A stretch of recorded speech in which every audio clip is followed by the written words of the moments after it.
Funding for this program was provided by a grant from the Scott County Regional Authority.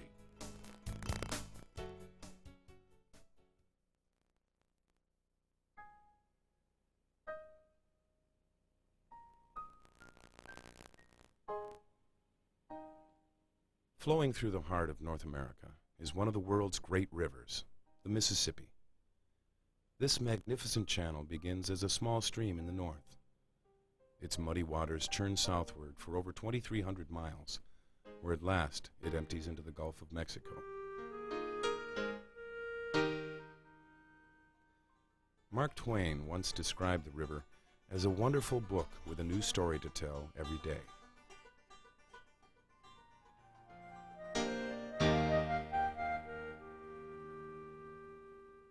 This is the story of Chad Progracki, a young man writing his own chapter of the Mississippi, as he cleans this majestic waterway, one piece of garbage at a time.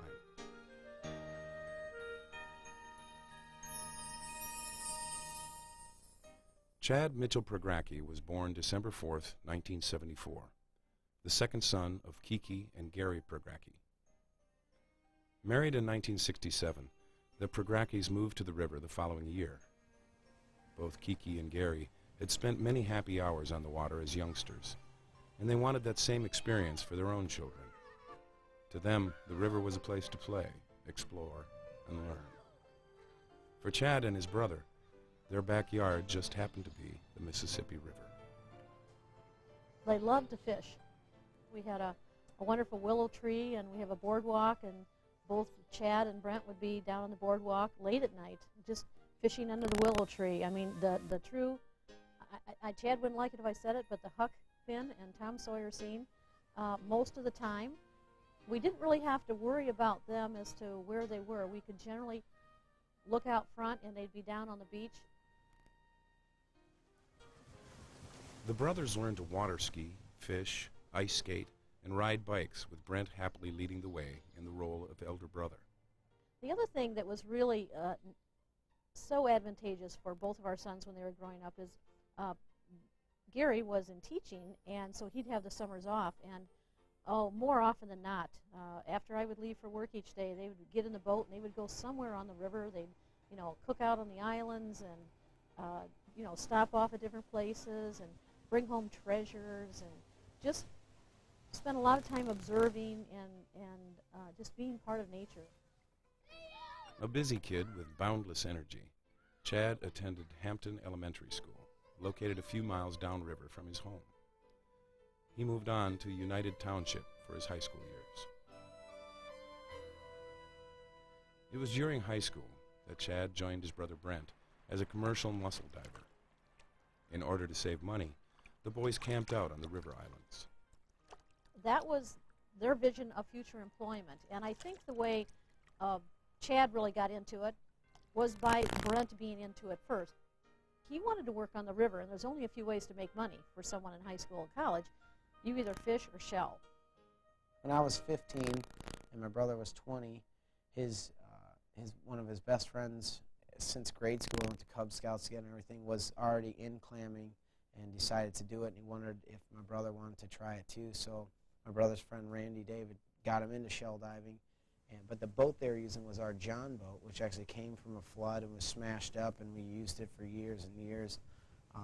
It had so many holes in it that when they'd be on the bottom, they'd come up and there'd be a lot of water sitting in there, and they'd have to bail it out, like every hour. So they needed someone to bail it out and be a tender, which is someone to sort their clams out, make sure their air hoses are, in the right place, and they're breathing, and the compressors are running, and do all that. So it's kind of like, his older, bigger brother. He basically was like, "You're coming with us. We need someone to bail the boat out." On his first day of work, Chad learned just how dangerous clamming can be. While diving, Brent and Randy's hoses became tangled, cutting off their air. Randy made it free, but Brent was nearly unconscious by the time they pulled him into the boat. And his lips were all purple, and he was barely alive. Like, if he was out there another minute, he would have been dead. Chad spent the next several years working on the river as a sheller. His love for the water and his experience began to foster a growing concern: garbage. It was piling up everywhere and filling the riverbanks. Chad became convinced he could do something about it. It wasn't like I just woke up one day and said, I'm going to clean up the river. It was actually over a couple years of being out there, starting when I was like 15. Then one day really got me. It was coming back. We were coming back. We worked like 12 hours all day. There was a barrel pile, which was probably like 50 or 60 barrels sitting there on the shore that had been there for probably 30, 40 years. I don't know how long. Anyway, but then there was these 3 yachts sitting right next to it, because these yachts would come out of the entrance of the marina, and then they would just hang out right by the entrance, out in the river. And they're only 100 feet offshore, 50 feet offshore. I'm thinking, that's how they have to enjoy the river? That's terrible. Chad began by contacting state agencies, even calling the governor, trying to find out whose job it was to keep the rivers clean. As it turned out, it didn't seem to be anyone's job. Despite all his efforts, nobody returned his calls. Not sure what to do next, Chad hit upon an idea that was to make his dream of cleaning up the river a reality. I was going to college at the time, and I was living with a bunch of roommates, and they liked NASCAR. I was walking through the living room and saw a NASCAR race on TV, and the guy had just won the race, and he got out with all these sponsor patches, and then he had them on his car and all that. And so I was like, sponsor? I need to get a company to sponsor, because if they'd sponsor a race car and sponsor a river cleanup, it's a good thing for the people, good thing for the river. This is what I'm going to do. Armed with photographs he'd taken to document the growing trash problem, Chad opened the Yellow Pages and began calling local businesses.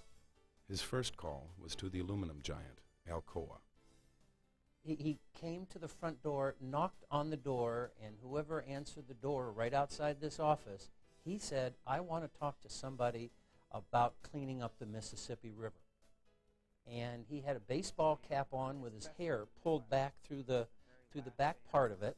He sat right down and kind of just sat down and said, Mr. And I said, Wilkinson. And he said, Mr. Wilkinson, I would like $68,000 to clean up the Mississippi River. So at that point, I stopped him and said, may I ask a couple questions? The one condition that Tim said was, you go back out and raise the rest of the money you need and then come back here and I'll help you. If it wasn't for him, my first call, hooking up with him, I would have probably given up. It's probably like 100 people, I'm not kidding you. For a month and a half, I called everybody there was to call. I didn't care. I said, let's not think about so much about cleaning up the entire Mississippi River, but how about the pool right out here? And let's start here, and what I'm willing to do is make a grant of $8,000. But on the other hand, you're going to have to go out and raise some more money. And my sense was that I was sort of the first stop from his home coming down Route 67. The first day was great. There was a bunch of junk, just drain tiles and diesel tanks and barrels, just laying all through their tires. And I started picking up. People started noticing, like, what is he doing? And people would come over and ask me if I need a hand, or you want a sandwich, you want a soda or something. And people were really nice and told my name, and then they called the newspaper and stuff. And so there was a big oomph right away. I was stoked. I mean, I got a picture of my first load, and I would take everything back here and just load in my parents' yard.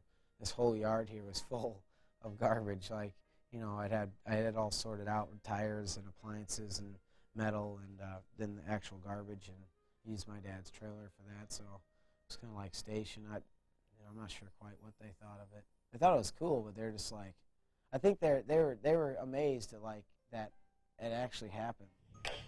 I knew he was capable of doing it. I thought it might after a while, a hot summer and bugs and all this stuff. I thought maybe he'd burn out at it, because it is such a lot of work, But pretty soon he was bringing the stuff into our yard here, and we had piles of styrofoam and all kinds of stuff in our yard. And then he'd take his truck, load that up, and then take it to the landfills or recycle it or whatever. And so this was like the holding yard for, maybe a year. During that first summer, the $8,400 grant from Alcoa paid for Chad's gas, repaired his motor, which broke down 3 times, and helped pay for recycling. But the cleanup project was starting to outgrow his John boat. And then came the miracle. just a marina on the Illinois River gave them this boat, and it was called the Miracle, and it was underwater is the only problem, so the engines weren't any good. So the big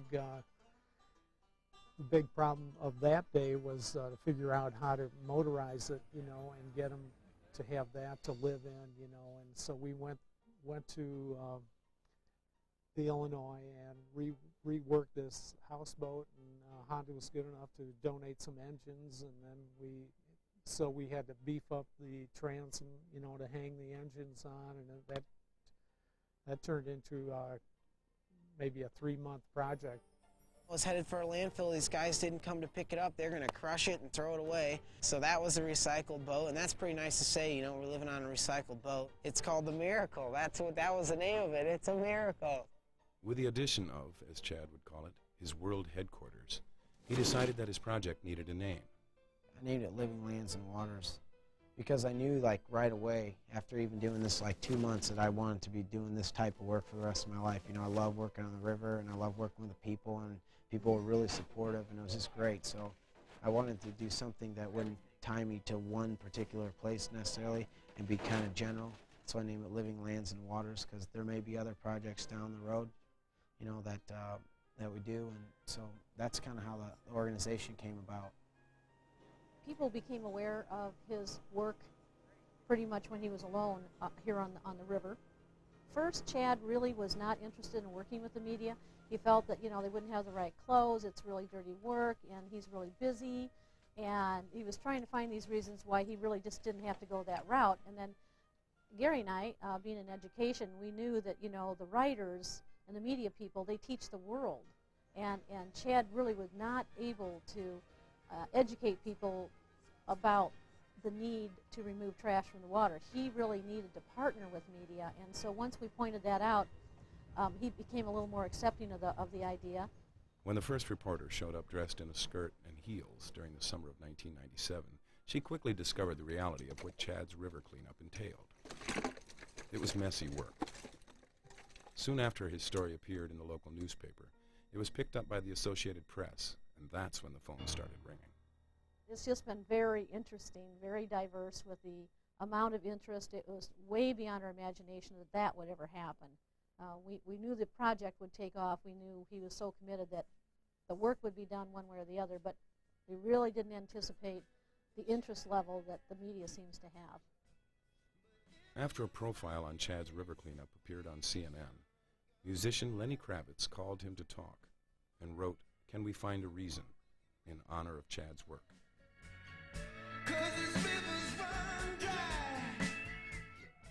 In 1998, Chad received his first award for his environmental efforts, and in 2002 he was honored with the prestigious Jefferson Award, which was established by Jacqueline Kennedy Onassis.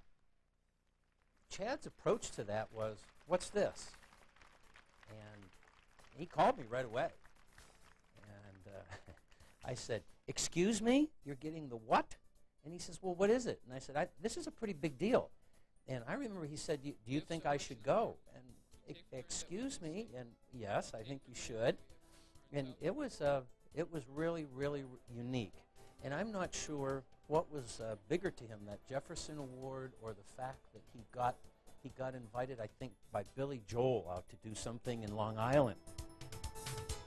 He had been working very hard on putting together a very large, significant cleanup in the Minneapolis-St. Paul area, the first of its kind actually on the Mississippi, and he was quite focused on that for some time. And so the first thing he said, well, can they just mail it? Can they mail that award here? Because, you know, that the dates to get the award are very close to when I have to be in Minneapolis, and that cleanup is very important to me. It's a lot to take in, you know what I'm saying? I really don't know. I think it'll be a while before I realize what really just went on. But for all of the awards and recognition, the real joy for Chad is in the work. The camaraderie of his crew, the people they meet along the way, and the converts to the environment they leave behind. Teamwork gets the job done, meaning all my sponsors, my crew, everything.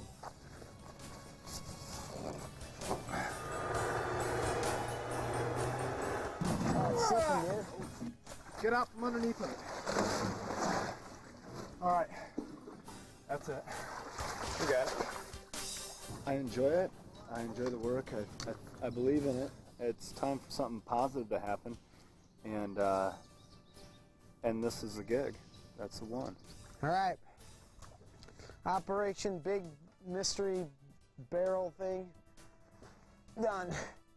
What I'm trying to do is kind of pass the torch on to different communities along the way, like different boat clubs, different organizations all the way, not just on the Mississippi, but some of its tributaries.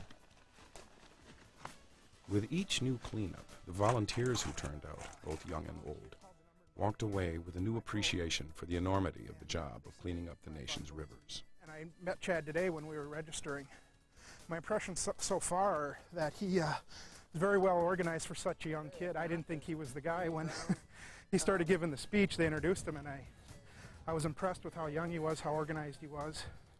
And then I saw the barge with all the trash on it. And that pretty much sealed it for me that this guy knew what he was talking about. There's got to be, 8 or 10 tons of garbage on that barge. I'm not certain, but just all the stuff they picked up out of the river so far. I think they've done a great deed for this part of the river. I'm guessing he doesn't have a lot of material things and doesn't care, and that's very impressive. One thing, though, it tells me I don't do enough. People just have a knack, I think, to listen to him. He's probably a born leader. Say trash. After the cleanup comes the next step, recycling. It's a pretty unbelievable effort. It's I can't imagine that somebody would dedicate their life to this, because it takes so many people and so many hours and so much time to feel like you're actually making a difference. And he's got it down to a system where it just seems like the impact is really visible. I mean, you can look at these 3 barges and see that he's doing it. And he's doing it with the help of a lot of different people, and he's raising a lot of awareness in a lot of communities, and it's fantastic. And it's closing the loop on it. It's making sure that our resources are going where they need to go, not just, picking it out of the river and moving it over to a landfill. It's actually taking it out of the river, putting it back into our resource loop, and using it again. Over the course of the 5 years Chad and his crew have been working, they've cleaned shoreline on the Mississippi from St. Louis to St. Paul, cleared trash from both the Illinois and Ohio rivers, and by the end of the summer of 2002, hauled away over 800 tons of garbage. They've seen it all, from a school bus to a prosthetic leg. They've removed countless tires, appliances, vehicles, furniture, and beer cans, the remnants of summers past and our increasingly disposable lives. As plans for next year's cleanup started, the phone rang with an extraordinary offer for Chad to work with environmentalists from around the world.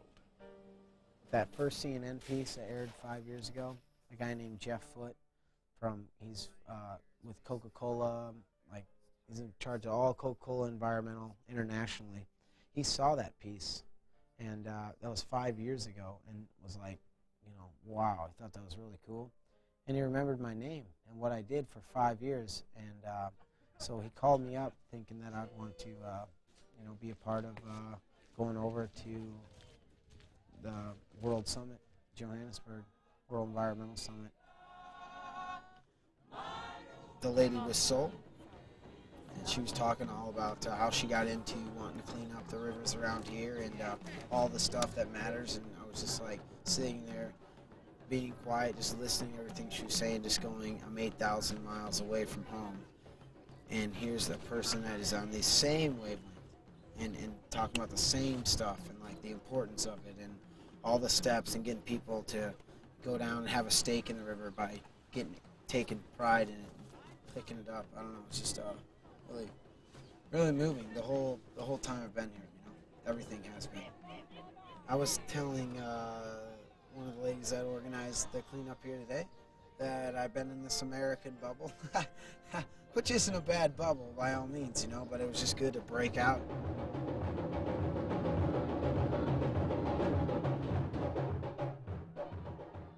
It was, I think, one of the best experiences of my life, just walking through the shanty towns, and a lot of people might look at them, all those people, as unfortunate or whatever, but they sure are happy people. And just being happy is, that's really what it's all about, you know. It doesn't take fast cars or whatever. I don't know, there's just a lot of smiles coming from the people, and they were laughing, and it was moving, you know. I think that was one of the most moving things of the whole trip. I've just got a bigger outlook at all the positive things that are going on around the world. You know, it's big. It's a movement. I mean, it's a huge movement. The environmental movement. Got to see it in all the different little facets, which are all interconnected. It's just a good deal, and it really makes me want to strive even more, to do more, and work with more people. The Africa trip focused his dreams. Several years earlier, That's a perfect example. That slough probably about less than 10 years ago was a good running slough. Chad talked about the new problems he noticed on the river. And now it's not even probably 6 inches deep. Dirt is the bread and butter of America. Here we are just washing away, you know? It kind of irks me, and I'm going to hope to fight that someday. Chad knew he needed to get the word to the public about the challenges the river faced. Once again, his parents' educational influence steered the way. With the donation of a barge, which Chad christened the Constant Maintenance, he began a new addition to his river work, a floating classroom. Launched in May of 2003, the barge has hosted students, educators, and environmentalists from Russia to Great Britain. The goal, to bring about a new appreciation of our waterways and our role in keeping them clean and thriving. I think getting out of the classroom and getting them out on the river and seeing the barge, I mean, those are the kind of things I really, really remember vividly from school, and just from my personal experience, I think that's really good. And then to talk about clams, talk about the trees of the forest, the bottomlands, and talk about the cleanup, I mean, it's all relative. By the spring of 2003, the barge was up and running, and the classroom booked. There is a lot of good happening, but it had to start somewhere. And, you know, in all these different places, it didn't necessarily start from somebody over here. It started because someone saw a problem, wanted to do something, and then it just sort of grew out. And I think that was perfect. The World Summit was a perfect example of that. And, like, hopefully maybe I can go here, even if one person out there, like, is like, I want to do something, and, you know, this and that. I mean, it really catches on. On Mother's Day, Chad received an honorary doctorate degree from St. Ambrose University in Davenport, Iowa, for his contributions in the area of environmental work and public service. All along, it's been Chad's determination and energy that has been the driving force behind Living Lands and Waters, keeping his chapter in the book of not only the Mississippi, but all waterways, never ending. There's a great connection to the river and to Chad, because I have volunteered at cleaning up. It might have only been 70 feet of the Mississippi, but I'm sorry I own that 70 feet of that bank with all that garbage that people dump in there, and Chad was my leader. Chad's aggressiveness and his love for what he's doing out there is just, it's amazing. I mean, he could sell an ice cube to an Eskimo, I think. He's about the most type A, go-getter personality that you can find. I think that this project has gone so far and it works so well because he's so excited. He pumps everybody else up. You know, I mean, we wake up in the morning and he is just ready to go, you know, so unless you're ready to go with him, you better just get out of there or go with. I don't really know how That energy of Chad's is always evident. I was thinking about changing the name of the project. Staying still and being quiet is simply not a part of who Chad is. If more people had that passion that Chad had, I think our community would be a whole lot better off. I wish there was a way you could take him and bottle him. He's always quick to thank Alcoa, you know, for his for helping get him started. But I think it should be the other way around. That Alcoa should thank him for everything he's done. The biggest message too is obviously to keep it clean, but the bigger message is that anything is possible here, you know. And I mean, just 6 years ago I started with just a John boat and big plans, and not a lot of people had faith, but with enough persistence, hard work, you know, like anything is possible, especially if it's going to have a positive impact on the people around you. Not only the importance of the river, but just going out and doing whatever. We threw some glass and some other debris from here, but Enchanted Island. It's like a teacher. You don't ever get to see. Truly, teachers never really get to see what their impact was on the students. I mean, you don't know how you affect people in different ways, and if I've helped to affect people in a positive way, then I mean, there's nothing more you can ask for, you know.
Funding for this program was provided by a grant from the Scott County Regional Authority.